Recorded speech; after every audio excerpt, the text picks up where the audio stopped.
नमस्कार, मी पुण्यातून डॉक्टर अभिषेक हरदास. या महाराष्ट्रात चालले तरी काय? घोटाळेबाज आणि अपात्र व्यक्तींना कुलगुरू पदावरती कसं ठेवलं जात आहे, असा सरळ प्रश्न मी माननीय चंद्रकांत पाटील साहेब यांना करतोय.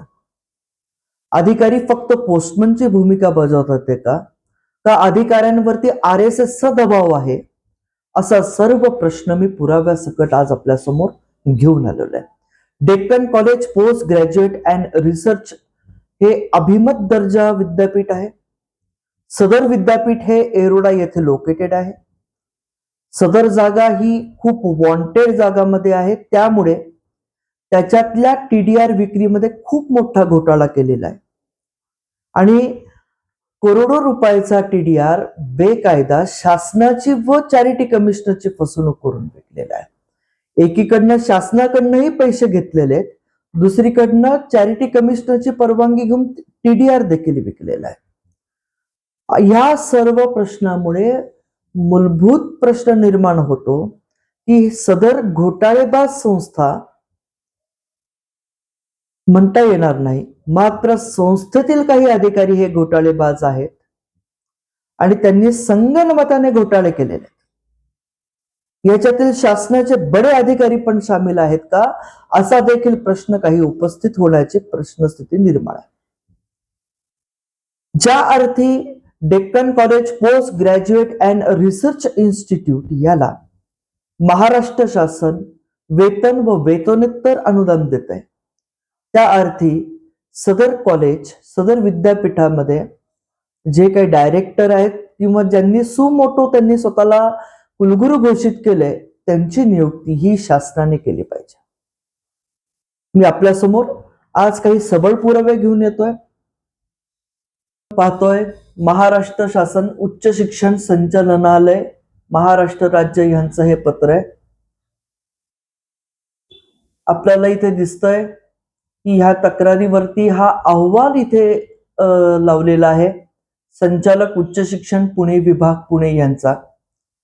या अहवालात आपल्याला क्लिअर कट दिसतंय, आता इथे आपण आलेलो आहे, यावर कार्यालयाने दिनांक 12/1/2026 संबंधित विद्यापीठातील प्राध्यापकांची सेवानिष्ठताची माहिती मागवण्यात आली असून त्यामध्ये संबंधित विद्यापीठाच्या दिनांक 21/1/2026 प्रस्तावात विद्यापीठातील प्राध्यापकांची सेवा ज्येष्ठतामध्ये डॉक्टर सोनल कुलकर्णी जोशी यांचे नाव अनुक्रमांक 1 मध्ये असून डॉक्टर प्रसाद प्रकाश जोशी यांचे नाव 4 वरती नमूद करण्यात आलेले आहे. मग आता प्रश्न असा पडतो की जर सोनल कुलकर्णी जोशी यांचं नाव जर अनुक्रमांक 1 मध्ये सेवा ज्येष्ठतामध्ये आहे, तर नियमाप्रमाणे त्यांना कुलगुरू पद मिळायला पाहिजे का? मात्र फेवरिझम आणि नेपोटिझम कुठेतरी थांबायला पाहिजे का, असा सर्व प्रश्न पडतो. आता इथे आपण पाहतोय की Deccan college post graduate and research institute deemed to be university under section 3 of UGC act notification. याच्यामध्ये आपण पाहतोय university grant commission regulation 2023 order received email 7/10/2024 Prasad Joshi यांना त्यांनी कुलगुरू घोषित केलंय. आता हे त्यांनीच दिलेलं रेग्युलेशन आहे. याच्यामध्ये if the office of the vice chancellor become vacant, याच्यामध्ये आपण हा पॅरा पाहू. Provided further that in the case of central government or state government control or managed receiving fund more than or equal to 50% of their annual receipt, if pro vice chancellor is unavailable, the government shall appoint the senior most professor or any other eminent academician to perform duty of the vice chancellor. इथं असा स्पष्ट होतोय की प्रसाद जोशी हे तिथे senior नाहीत, 4 क्रमांकावरती ते आहेत. परत महाराष्ट्र शासन यांना 50% जास्त अनुदान देत आहे आणि या 50% जास्त अनुदान देत असल्यामुळे येथील प्रो व्हाईस चान्सलर पासून व्हाईस चान्सलर पर्यंतच्या नियुक्त्या या शासनाने केल्या पाहिजेत. आता महाराष्ट्र शासनाने काय सांगितलंय की आम्ही 2010चं रेग्युलेशन ऍक्सेप्ट केलं. या रेग्युलेशन मध्ये या कुलगुरूंचं वय 70 वर्ष केलेलं आहे. परत प्रश्न निर्माण होतो, 2010 हा पूर्वी 2016 पूर्वी आहे. महाराष्ट्र शासनाने जो महाराष्ट्र विद्यापीठ कायदा तयार केला त्याच्यामध्ये कुलगुरूचं वय 65 वर्ष टाकतात. युजीसी रेग्युलेशन हे म्हणतात आम्ही ऍक्सेप्ट केलंय. खोटं किती सुरू आहे. हा महाराष्ट्रात प्रथमतः हे बीजेपी गव्हर्नमेंट आल्यानंतर इतक्या खुले आम पद्धतीने खोटं बोललं जात आहे. देवेंद्र फडणवीस साहेब जर यांनी युजीसी रेग्युलेशन ऍक्सेप्ट केलेलं आहे आणि कुलगुरूचं वय 70 वर्ष केलेलं आहे,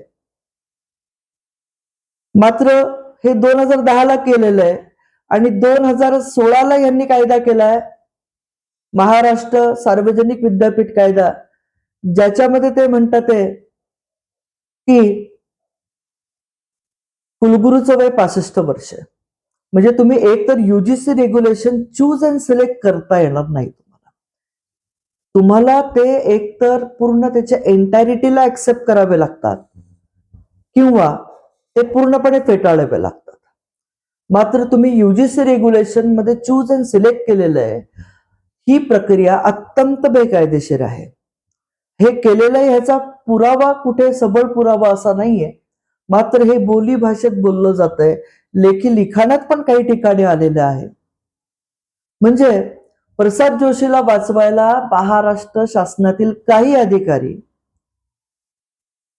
त्यांच्या लेटर पॅडवरती काही द्यायला तयार आहेत आणि काही अधिकारी तर अगदी अत्यंत बेकार पद्धतीने बोलायचं झालं तर ते पोस्टमनचं काम करतात. यांची तक्रार आली, इकडनं काय म्हणले हे घेतलं, अरे बाबा तू त्या खुर्चीवरती बसलाय, तुझ्या पोझिशनला शोभेल असं काम कर, पोस्टमनचं काम काय करतोय. म्हणजे इथे प्रश्न परत निर्माण होतो की ह्याच्यातले काही अधिकारी जे आहेत यांचं ट्रेनिंग झालंय का. शिक्षक पदावरनं आणून डायरेक्ट यांना खुर्च्यांवरती बसवलंय. जरा ट्रेनिंग तरी द्या, त्यांना माहिती होईल की कायदा काय आहे काय नाही. प्रशासकीय ट्रेनिंग द्या. गेडाम समितीचा रिपोर्ट लक्षात धरा की लेक्चरर पदावरनं आणून यांना डायरेक्टली ऍडमिनिस्ट्रेटर पोस्टला बसवलं जातं आणि यांना काहीही कळत नाही याच्यातलं. जेव्हा शासन वेतनेतर अनुदान 50%पेक्षा जास्त देत आहे, 100% शासनाने त्यांचा कुलगुरू नियुक्त केला पाहिजे. कोण करतोय. त्यांचा प्रेसिडेंट, संस्थेचा प्रेसिडेंट करू शकतो. मग तुम्ही एंटायरिटीला तरी ऍक्सेप्ट करा ते रेग्युलेशन. बेकायदेशीर गोष्टी सोडून द्या, नका करू बेकायदेशीर गोष्टी. जे व्हॅलिड आहेत त्याच गोष्टी करा.